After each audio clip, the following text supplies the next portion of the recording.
Tuesday afternoon, guys. I'm Jerry Miller. Thank you kindly for joining us on the I Love CVille Show. It's a pleasure to connect with you on a talk show that is the crossroads of politics, policy, real estate, entrepreneurship, venture capital, investment, small business, sports, quality of life, lifestyle, and entertainment.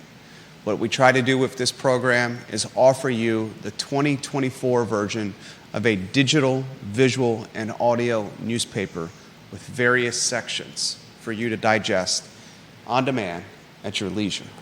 Take a look at the screen for today's headlines. I'm proud of the setup of today's show. Some programs we start, I'm not so proud of. Today's show, one of them, I'm excited to host and execute. Very excited to welcome Judah Wickower here in a matter of moments. We're going to talk the topics that I find incredibly, just get up for each morning and can't wait to learn about with this community. We'll talk schools and Albemarle County Public Schools, cutting bus routes. You have neighborhoods in our community that are back with affluence, back with resources. Neighborhoods in this community like Glenmore, neighborhoods in this community like Bel Air, neighborhoods in this community like Floridan, Ednam Forest, and Greencroft, who are losing busing service in Albemarle County, having their bus routes cut, parents now scrambling, the chatter of moms groups, the conversation of text message change. How will we get our kids to school the 23rd of July? We're going to have to scramble and make efforts. This is yet a theme and topic for another school year. Albemarle County has released information to parents. We will prioritize, the public school system says, the routes of low-income families before the routes of high-income and affluent families. I want to unpack that topic on today's show. Should Albemarle County Public Schools prioritize busing children to school based on their socioeconomic standing or status of their household? So much to unpack on that topic. We'll talk the UVA Law School ranked number 1 in the nation. 2023 graduates of the UVA Law School within 9 months of graduating are earning a median salary of $225,000 per year. Another school at the University of Virginia ranked number 1 or in the top 5 or top 10 in the country. That topic on today's program. Take It Away Sandwich Shop is for sale. The asking price is $195,000. We are in the business brokerage business. We broker quite a few sales in the Central Virginia market. I found this one compelling. I will offer why I think Take It Away Sandwich Shop is a great opportunity for somebody out there. And if you're interested, please let me know, and we'll help perhaps put an acquisition into play. The FTC is investigating surveillance and surge pricing. Thank God they're doing this. Can you imagine going into a grocery store and having artificial intelligence understand the data behind your credit card purchases? Your Apple Pay purchases, and say, oh, Judah loves watermelon, and Judah loves Snicker bars, and Judah loves brown ales. When he goes into the grocery store, we're going to make watermelons, Snicker bars, and brown ales 2x more expensive than it would be for Jerry, who drinks IPAs, has an affinity for oranges, and likes Reese's peanut butter cups. Can you imagine using an online booking app and utilizing your cell phone number to book a reservation at a steakhouse, and that steakhouse saying, oh, this guy's a business traveler. He's used his cell phone to book reservations at other steakhouses and other major metro markets, and on the data we have on his phone or through his credit card, we know he has money and he can afford $125, $150 porterhouses. As a result, when he checks in tonight at the steakhouse, we're going to surveillance price his steak. And it's going to be a different price point than the average Sally or the average Joe. That is a terrifying proposition. So much to cover on this program, including Neil Williamson of the Free Enterprise Forum. Neil Williamson, the type of individual where you would love to belly up to a bar with and say, Neil, let's talk about Albemarle, Charlottesville, and have a cold beer and see what's going on in the community. He said the Albemarle County GIS needs significant work. He highlights the photos utilized for surveys, plots, the land that you own in Albemarle County, and how the photography on the GIS is so piss poor and outdated that it is legitimately hurting professionals who rely on this database for the most important transactions of people's lives, their houses. So much to cover on today's program. I'm excited to connect with you guys, the viewer and listener. Judah Wickhauer on a two-shot. I want to weave you in before I offer some commentary on the first topic. Which storyline today do you find most compelling and why, my friend? We've got a lot of good ones. I think today's show is good. Yeah. It's interesting about the bus routes. I think there's going to be a lot of how do I put it? There's going to be a lot of, I think, tender footing. Tender footing. Yeah, I think it's footing. I think it's a topic that could get some people very angry, and I'm going to be careful with what I say.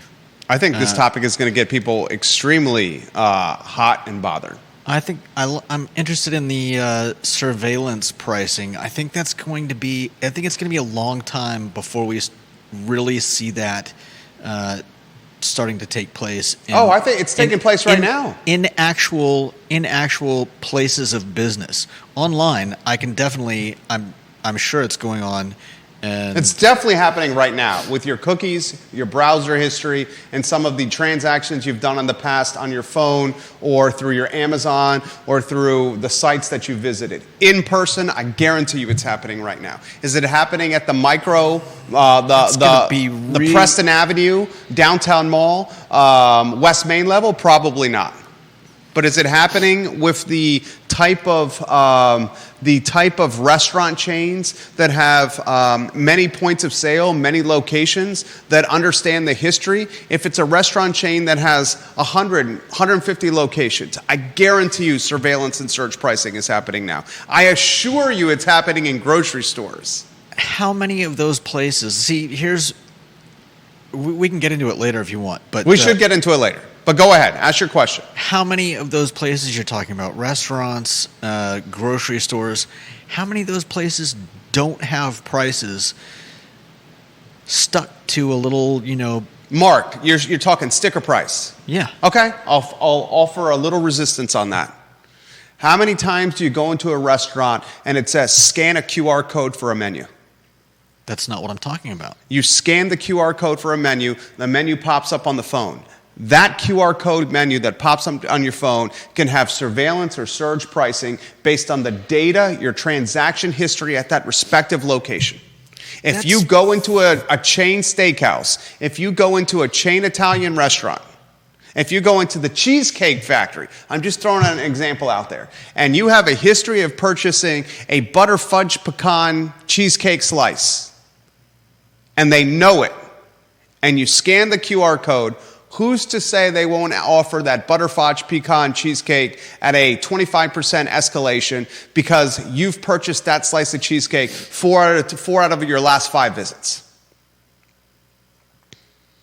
It's going to require a lot for what we know restaurants do not have buku bucks in their falling out of their back pockets just waiting to be spent on AI to generatively change prices on an online QR code menu for Jerry, who loves the whatever. What was it? Banana cream pie. Banana cream pie. I'll push back on you. The big box brands, the vertically integrated brands with economies of scale do have those resources. And this is another unfortunate market advantage for the brands and businesses that have the economies of scale and have the financial resources to pursue deeper profits and more profits. We should table this discussion because it's going to be a fascinating one. Put me on a one shot, put the lower third on screen, and get ready to offer some compelling commentary on the Albemarle County Public School topic. Ladies and gentlemen, the topic in Albemarle County right now amongst parents is the cutting, the slashing, the elimination of bus routes yet again. This topic is an unfortunate one that happens in the beginning of every school year. Parents about a month, less than a month before school, are finding themselves scrambling because bus routes are being eliminated because they don't have the driver personnel to handle all the routes in a vast county like Albemarle. And right now, the routes that are being eliminated, kiboshed, the routes that are being crushed and slashed are the ones in affluent neighborhoods. Glenmore, its busing routes eliminated. Bel Air, its busing routes eliminated. Floridan, Ednam Forest, Greencroft, its busing routes slashed and cut. And a lot of folks are asking this question right now. Albemarle County has on the record said it is prioritizing providing service to the schools with the lowest income families and also the routes that were not staffed last year. So if you're in a neighborhood or in a zip code or on a street of affluence or wealth or a household income that is well above median average, the likelihood of you having a route at your disposal right now is being diminished. I have this question for you, the viewer and listener. Judah Wickhauer will weave you in, then viewers and listeners will ask your questions as well. Carly Wagner will get to your comments in a matter of moments. We have Maria Marshall Barnes watching the program. Hammer the like button. Tom Stargell, this is right up your alley. Should bus routes be tied to socioeconomic status and household income levels? Can't wait to hear what you have to say on this one, Judah Wickhauer. I'm giving you the pleasure of going first, my friend. All right. I'm going to say, should they be? No. But all things considered, I think we're basically talking about triage in a way. And what do you mean by triage? Doing the best you can with what you got? Yeah. The best of a worse situation is what you're saying. You have to make a decision. Okay. The best of a bad situation is what you're saying. Yeah. Okay. I think there may have been other ways to go about this. They could have found ways to create stops for where people can drop off their kids and try to utilize the buses they have to take more people. I don't know, but given what we know, which is very little, I think you've got to make a decision. And the alternative, would we prefer they were cutting the lowest income neighborhoods? I'm not saying that this is the right decision, but it's probably a better decision than some of the other choices they could have made. Kelly Jackson watching the program. Maria Marshall Barnes watching the program. Deep Throat watching the program. This is a hot topic. We knew that this was going to be a hot topic. I have a lot to offer on this topic. First thing I want to offer. This is the third or fourth year in a row that we're in this position. Yeah. How are we still in the position of not having bus routes and enough drivers for school buses in Albemarle County? I agree. This is an indictment of the superintendent and his cabinet and his office, and I'm talking Dr. Matthew Haas. I have said on this program the three top priorities for any school system, especially a public school system. Getting kids to the actual school. A, get the kid to school on time and safely. B, make sure they're safe in the school. C, get the kid home on time and safely. The three most important criteria of a school system: get the kid to school on time safely, make sure they're safe in the school, and get them home on time and safely. Can't we just bundle those up as one in safety and then add that perhaps the school should be teaching the kids? Because I think that those are the three most important things. Teaching the kids is fourth. You can't teach the kids if they're not safe. If they're not safe and at the school. You cannot teach the kids if they're missing the first period because there's no bus route to get them there for first period. You can't do it. This is an indictment of the superintendent, number one. Number two, it shows a lack of creative, enterprising, or problem solving. We've offered a number of problem-solving strategies on this program, including choosing smaller vehicles to transport kids because smaller vehicles do not require CDLs. We're still utilizing massive tin cans that require red tape and certification that is difficult to attain. Why? We've offered the suggestion, and Judah touched on it already, of park and rides. Having pickup spots where parents shuttle their kids in short jaunts, short efforts, short time frames to one location where the bus can then pick them up. Why is this not being emphasized? Why are we not hiring more bus drivers? I'm sure they're trying. They've raised the pay, clearly not enough. Hiring is a reflection of pay scale. Pay scale. They've got to figure out a way to pay bus drivers to sit in a tin can surrounded by rugrats that don't listen to them, that disrespect them, that are sneezing on them, that are coughing on them, that are spewing COVID all over them.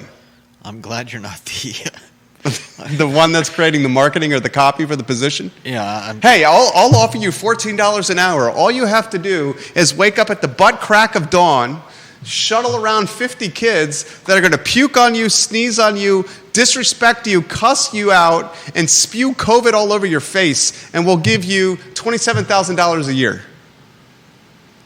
That should not be the copywriting for this position. Sign me up. That should not be the copywriting. We kid because the show is part entertainment. It's part education and part enlightenment. Here's the educational and enlightening piece. The crux of this topic is, should they prioritize households with income levels that are considered low income ahead of households with income levels that are considered upper income? One of the ways a family could be upper income in its earning is having two parents that work. Two parents that work make transporting kids to and from school next to impossible, especially if that job requires in-person attendance in an office setting. Saying your family should be punished because of your income level is profiling. It's a travesty. It's an injustice. That household may have gotten to that level of income because both parents are working 50, 60 hours a week and are busting their ass. Furthermore, this thing fires me up right here. Can you tell? Yeah. I knew it would. Furthermore, when you start cutting the amenities associated with public schools, and you start marginalizing the families of resource, you will push those families of resource away from your public school system and into other school settings like homeschools or private schools, which creates the gentrification of the public school system. If you say to the public school families that have resources, we are going to cut the offerings we're providing to your kids and you as parents, parents will say, hey, you're not treating me the right way. I'm going to consider other options.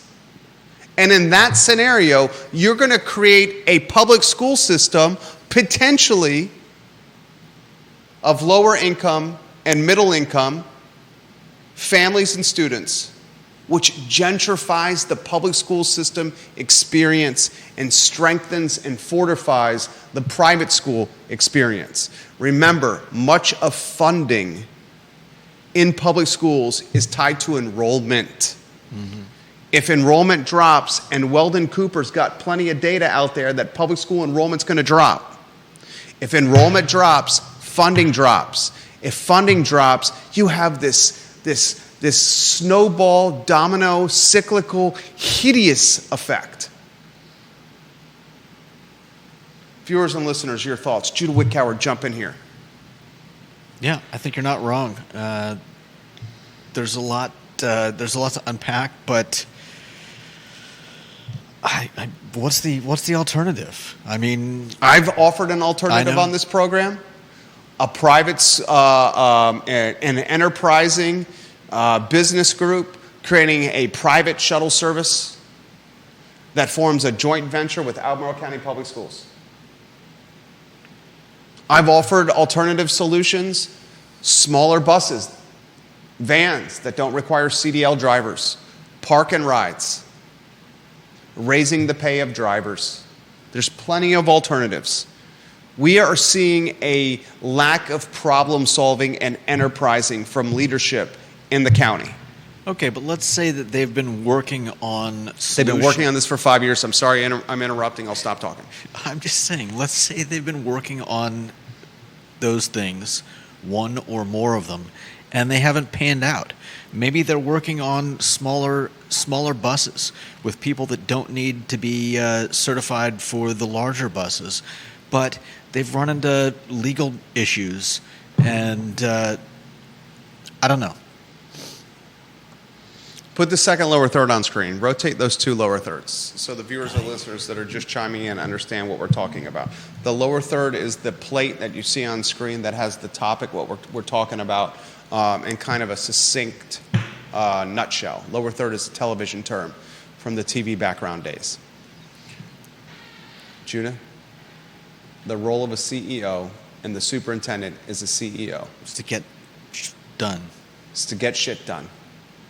It's to problem solve. I agree. I'm not really against anything you're saying here. The number one thing that I do at this company, at the companies that we run, you probably know this answer of 14 years of working here. What is the number one thing I do here? Put out fires. Put out fires and solve issues that our clients that pay us cannot figure out themselves. And that's why they pay us. We put out fires through the people we know, the experiences we have, and the enterprising ability that we've developed. That is the job of the superintendent. Mm-hmm. Yeah, I agree. They should have been on this. They should have solved this a long time ago. I'm with you 100%.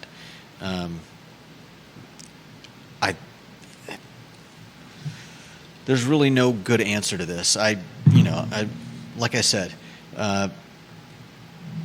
better the affluent neighborhoods than the low-income neighborhoods. Imagine the outcry if they decided to cut the low-income neighborhoods first. But this is still, like I said, this is still a triage answer to something that shouldn't require triage.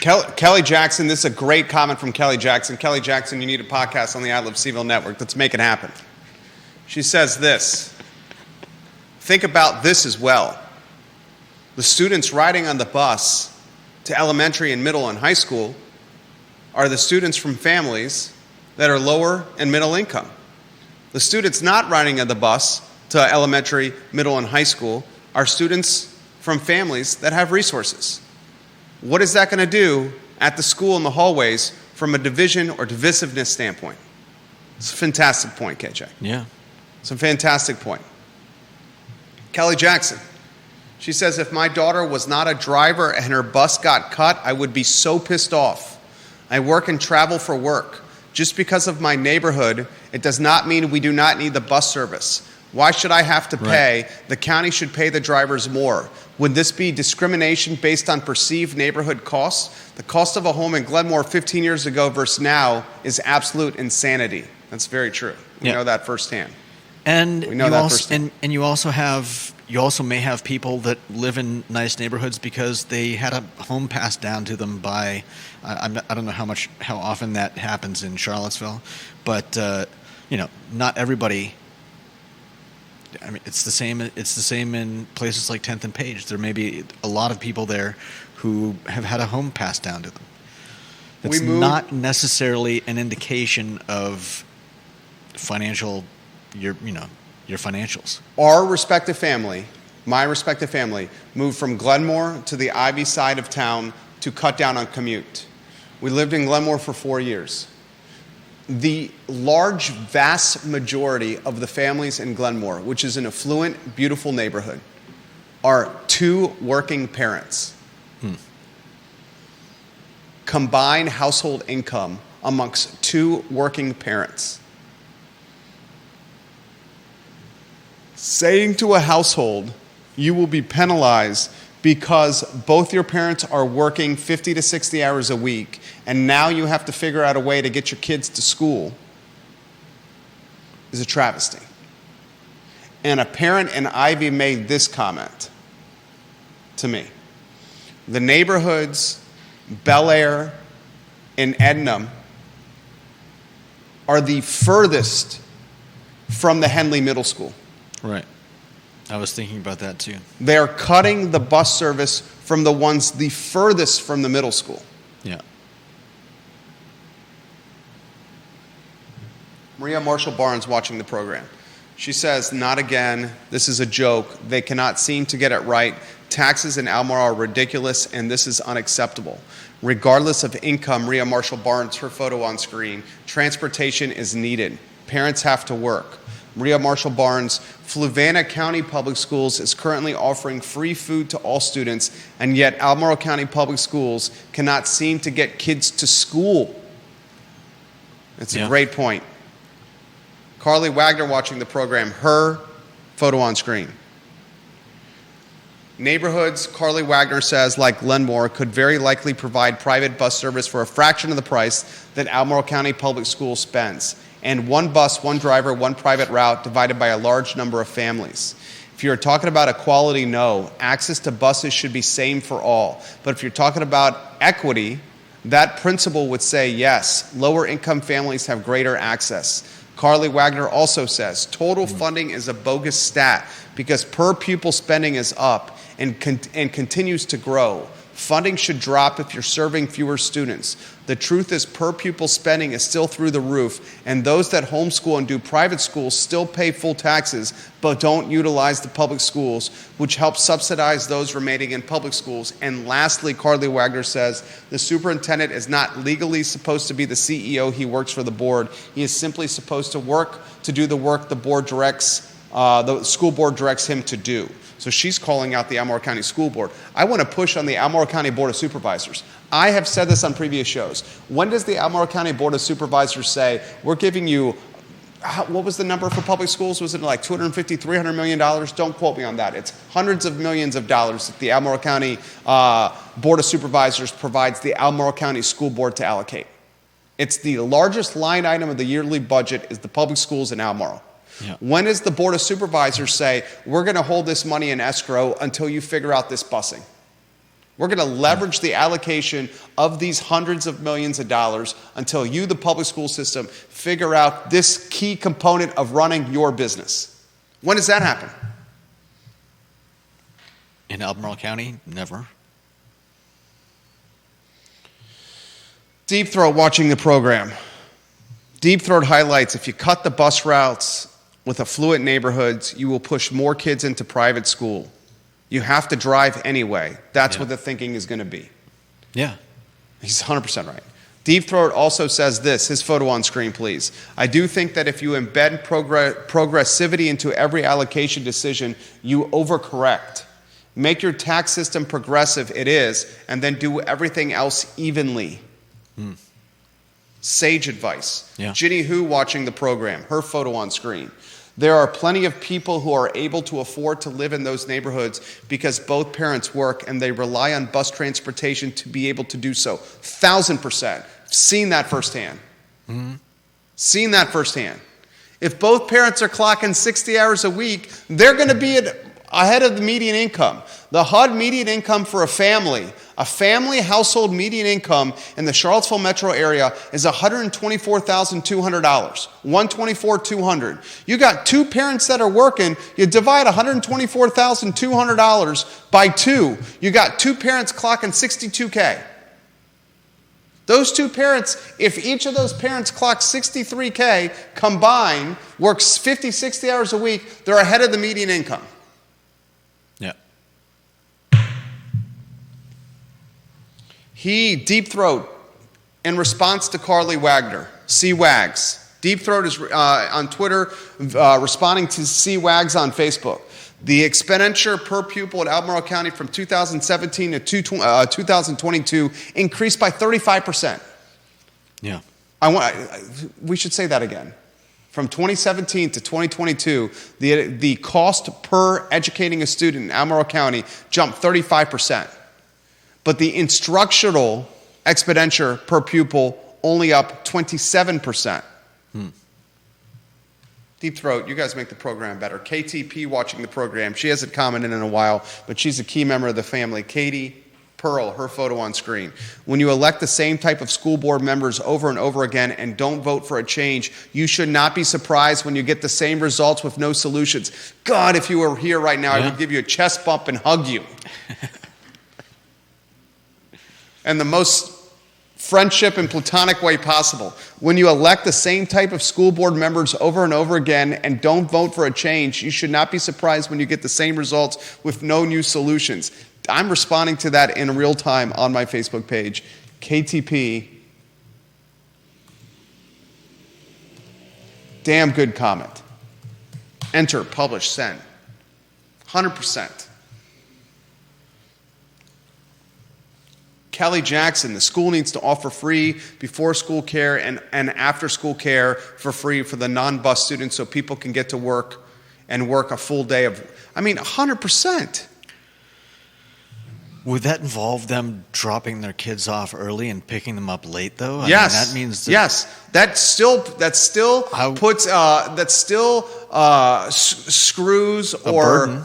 Burden's a better word. It's a burden not just on the parent; it's a burden on the child who now. But at least the kid's getting there, and the parent's not missing work.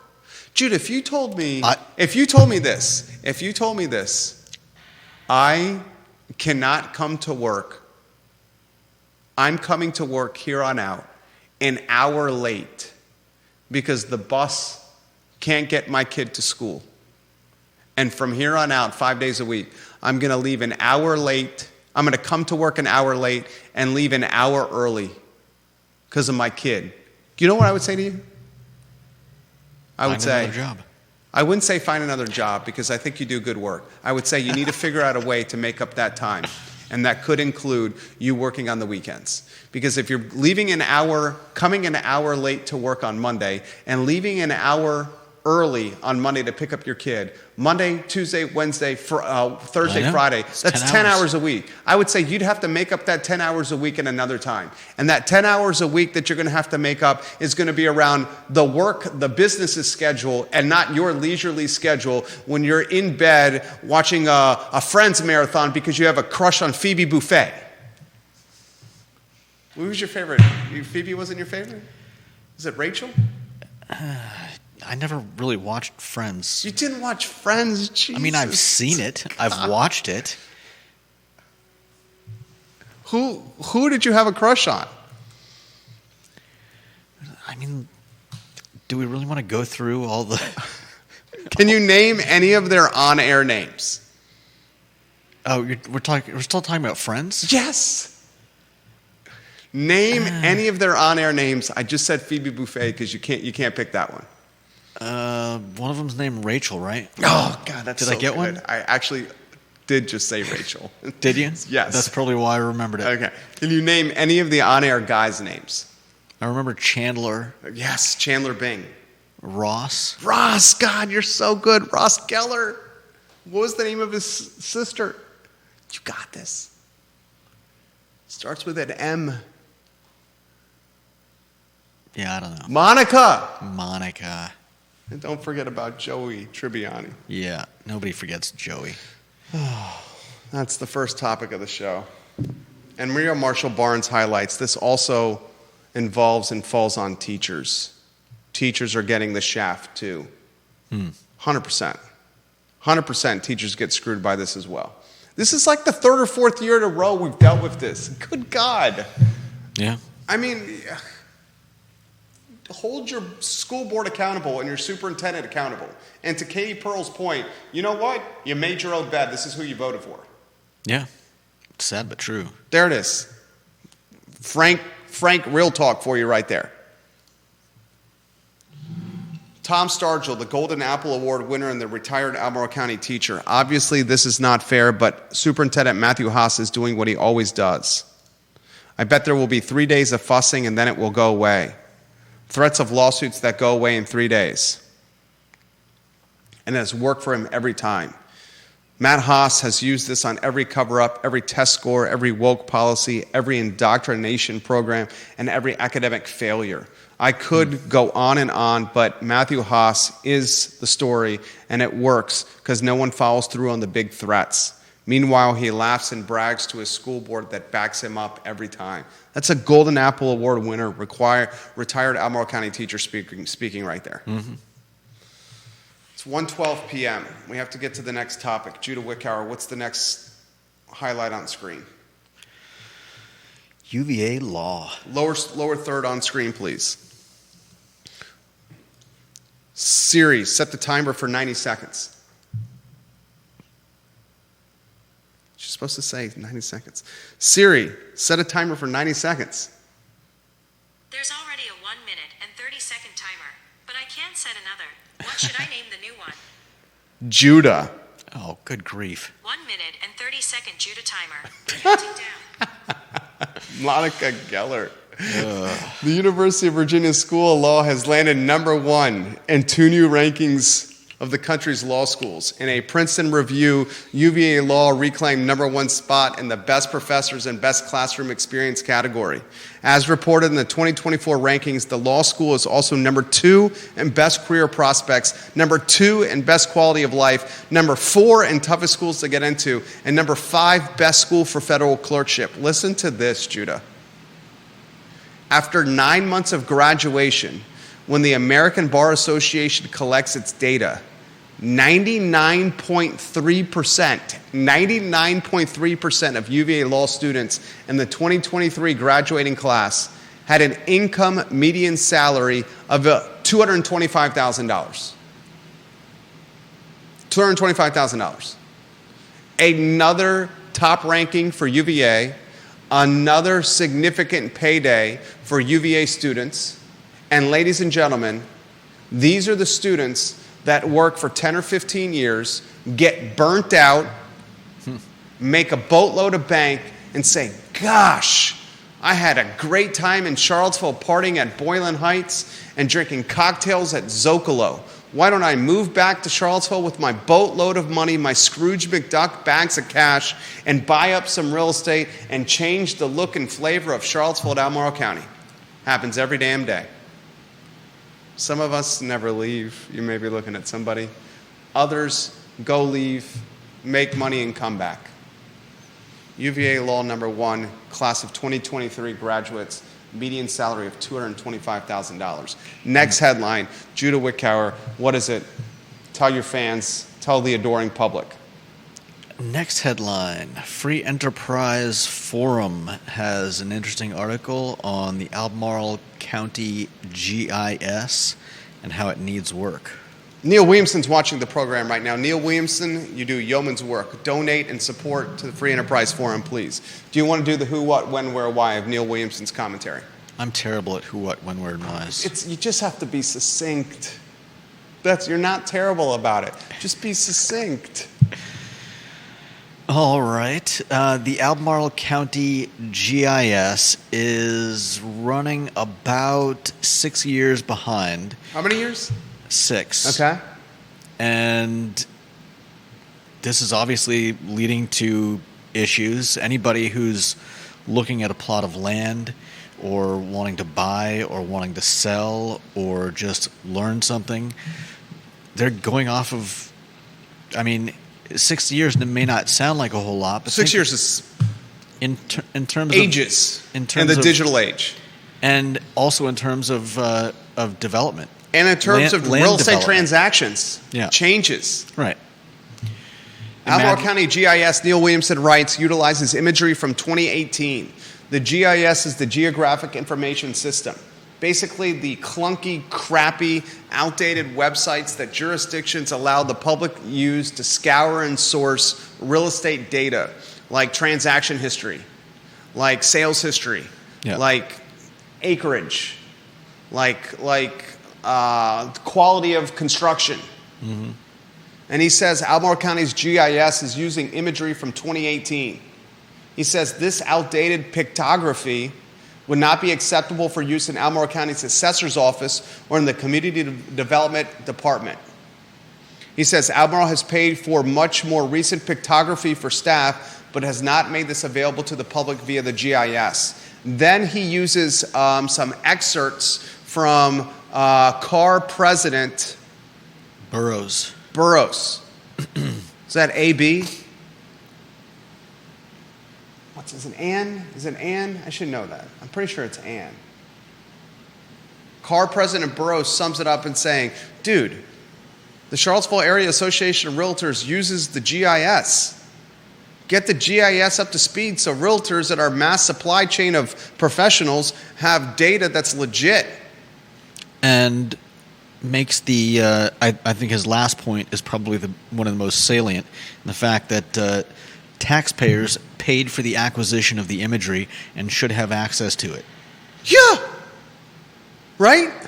I think that makes sense. It makes perfect sense. I'm going to spend hundreds of thousands of dollars or millions of dollars on a house and a lot and some land, but I'm going to look at something from 2018 that may or may not be correct. Yeah. And as a result of it may or not being correct, I'm going to have to spend even more money for professionals to trust but verify. Ronald Reagan, trust but verify. Dude, what the hell? Right. Neil Williamson, your commentary on point per usual. Support the Free Enterprise Forum. Next topic, Judah Wickower. Next topic, sandwiches for sale. Okay, I got to caveat this. Charlottesville Business Brokers, one of our companies, we broker the sale of businesses in Central Virginia. We just helped broker the sale of Kroby's on Avon Extended. Mm-hmm. We helped broker we do this all the time. One of our primary sources of revenue. We are in this game. If you're interested in this business, reach out to me via DM. We'll help make it happen. Non-disclosures are going to be a part of this. You're going to be signing non-disclosure agreements, but we'll help make it happen. Take It Away Sandwich Shop is for sale. Rotate the lower thirds on screen if you could. The next three. The asking price is $195,000. There are 2 locations, one on Elliewood, the institution, and a newer one in Dairy Market. Tom Bowe is the owner. He's an A-plus guy, knows the business inside and out. Take It Away Sandwich Shop, ladies and gentlemen, is a fantastic opportunity. A fantastic opportunity to buy an iconic business in this community. Catering, a business that is grab and go, that has proven the test of time, including surviving of a pandemic. And then expanding. And expanding. The house sauce, the scalability potential, the growth ability potential with the house sauce. Growth ability. It's a Jerryism. Is significant. The growth ability with the catering, significant. The location scalability, the brand scalability, franchise potential, significant. If you're interested, DM me. And on that note, 17 businesses under our purview currently active and looking for buyers. Charlottesville Business Brokers, charlottesvillebusinessbrokers.com. The last topic, Judah Wickower, lower third on screen. You want to set the stage on this? I think you and I are going to, let's spend 5 or 7 minutes on this one. This is a good one. Yeah. The FTC, the acronym stands for what? Federal Trade Commission? Yeah! Federal Trade Commission, but no Monica Geller, Phoebe Buffay, Or Rachel Green? I mean, am I supposed to know all their names if I didn't care about the show? I apologize. The FTC is investigating surveillance and surge pricing. I'll give you an example of surveillance or surge pricing. A business traveler utilizes the reservation app Resy. They utilize Resy to make a reservation at a steakhouse. Resy tracks your phone number and your order history. Resdy?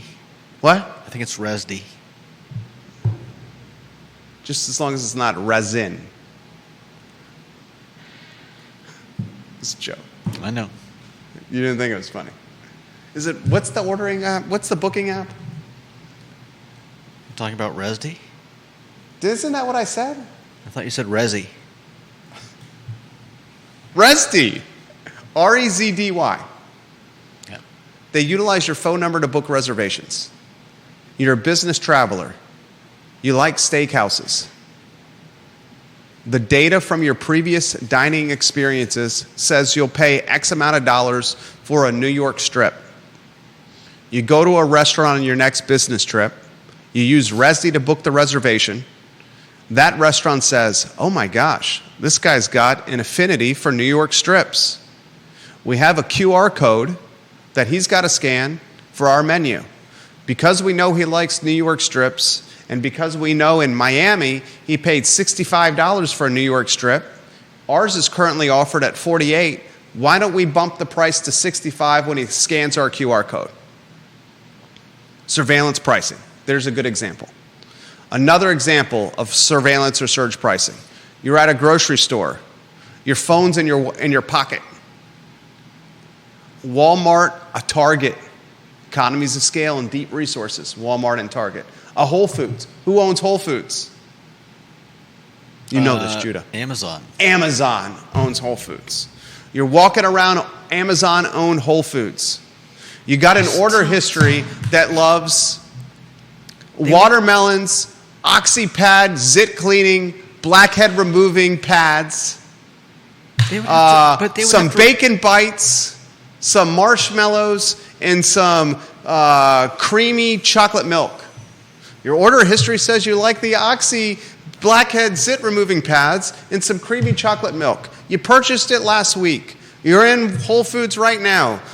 AI, artificial intelligence, see your order history. You use Apple Pay or that MasterCard that's linked to your phone. I'm going to surge price those OxyPads and that creamy chocolate milk and that watermelon and those bacon bites. I'm not with you on this one. How are you not with me on this one? It literally works with cookies tracking your purchasing online. You've already said that happens.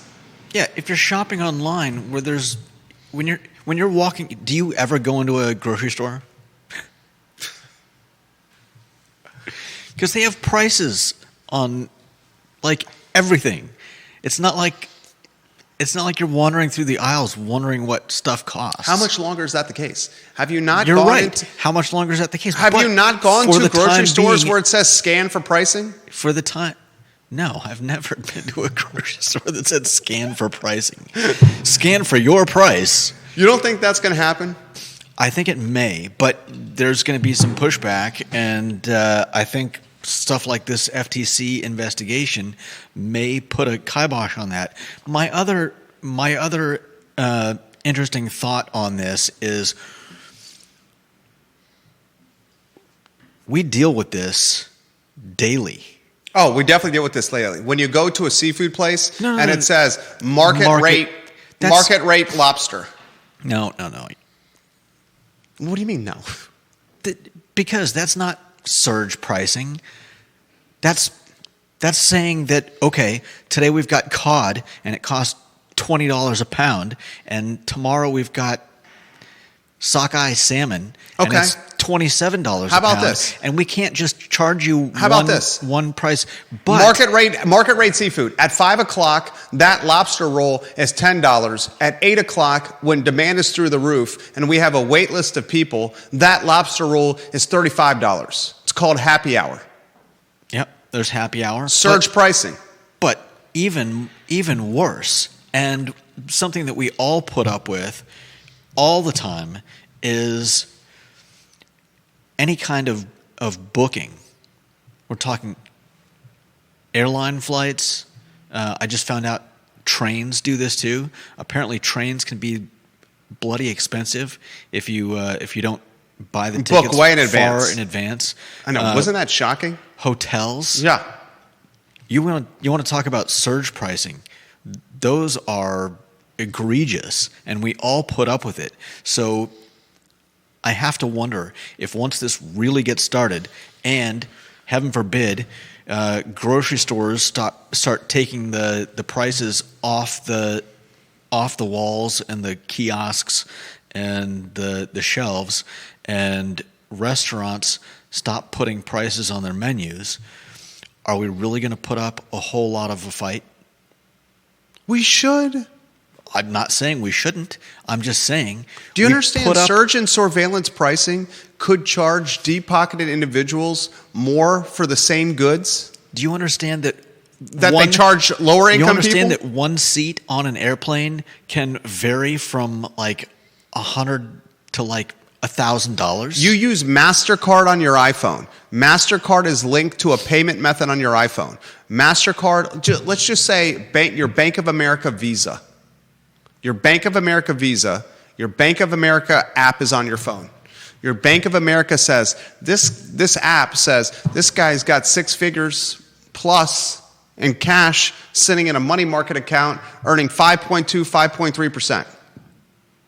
That Bank of America app on your phone bangs you through artificial intelligence and says, this guy, we're going to charge him a gallon of milk 30% more than somebody that has $32 in their bank account. We're going to bang him. We're going to hit him. We're going to chop him. He's going to get popped because he's got cash in a reserve account. And he's not going to care that he's going to pay an extra 30% on a gallon of milk. That's effed up. I'm not sure. I still think that. Still think that's a long ways away. Long ways away? What? Because we've already indicated that this is already happening. You and I are given many examples it's already happening. In certain places. And we already know that artificial intelligence every day is happening. I'll stop talking, I apologize. We know AI is having rapid improvements every day. You're telling me a Bank of America app on your phone and artificial intelligence can't bang you for having cash reserves and a 30% surge price or surveillance price? I mean, what you're saying sounds extremely sinister, like your Bank of America card is going to take money out of your account and not even give it to the grocery store, but just say, hey, he's not going to mind. He just paid $200 in groceries.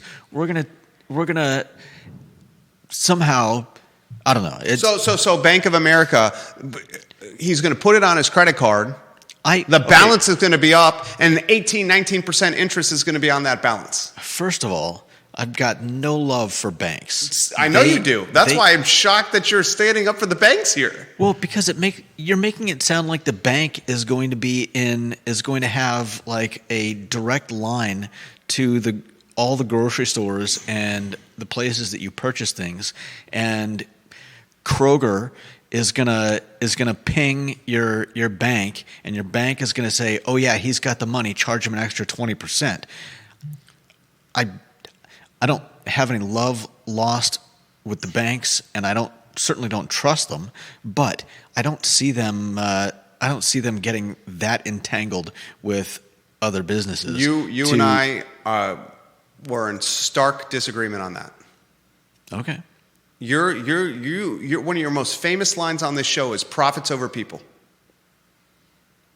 Profits over people. Oh, and if all the businesses could combine together and take all of our money, I'm sure they would. The same banks that are notorious for junk fees. Yeah. The same banks that are notorious for overdraw fees.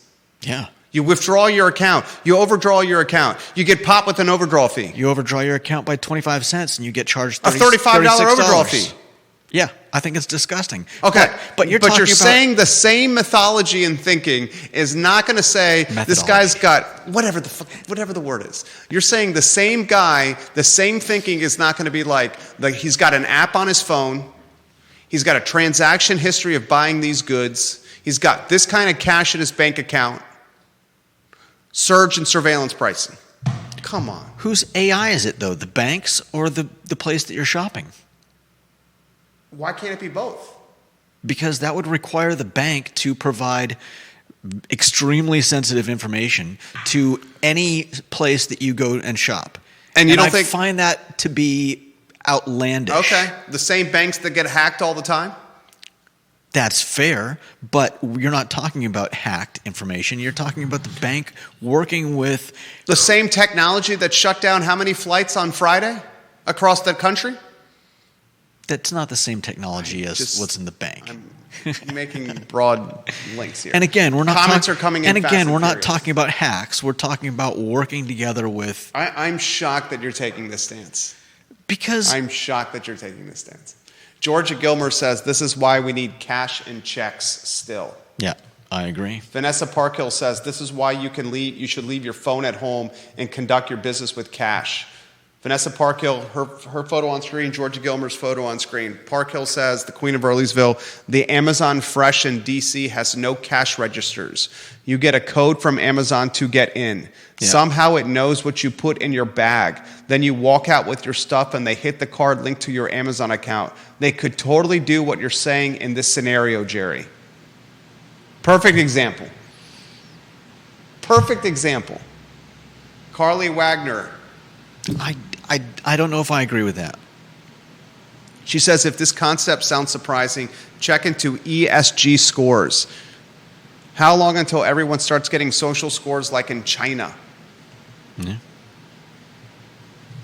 Neil Williamson, his photo on screen. It's more likely it will work in reverse. Discounts will be offered on your favorite products.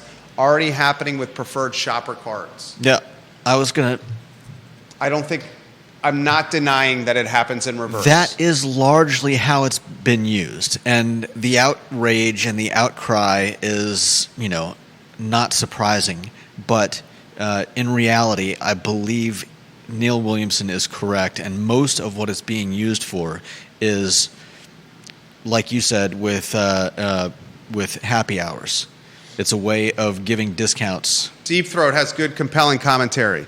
Surge pricing is fine. Discriminatory pricing is not fine. Travel companies always try to price discriminate, but they did it without mining your data. For example, back in the day, the flights with Saturday night stays cost less than ones without because airlines figured out that Saturday night stayers were tourists and more price sensitive than those flying during the week.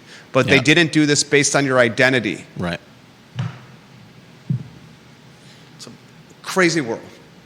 Yeah. Federal Trade Commission is looking into it for a reason. Mm-hmm. I remember taking a picture. I don't know if I still have it, but it was. I saw something where it was offering to let you pay with your hand, and that freaked me out because, like some of our viewers have been saying, leave your phone at home, pay with cash. Imagine when your identity and bank accounts and cards and whatever else are identifiable by you swiping your hand over something. Yeah. That's terrifying. That's terrifying. It's terrifying. The show was great today. Any closing thoughts? Yeah. Let's see. What was I... CASPCA. This is great. This is a counterpoint to our rather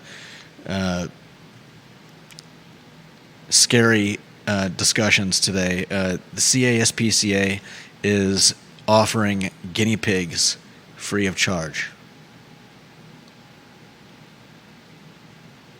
Thank you.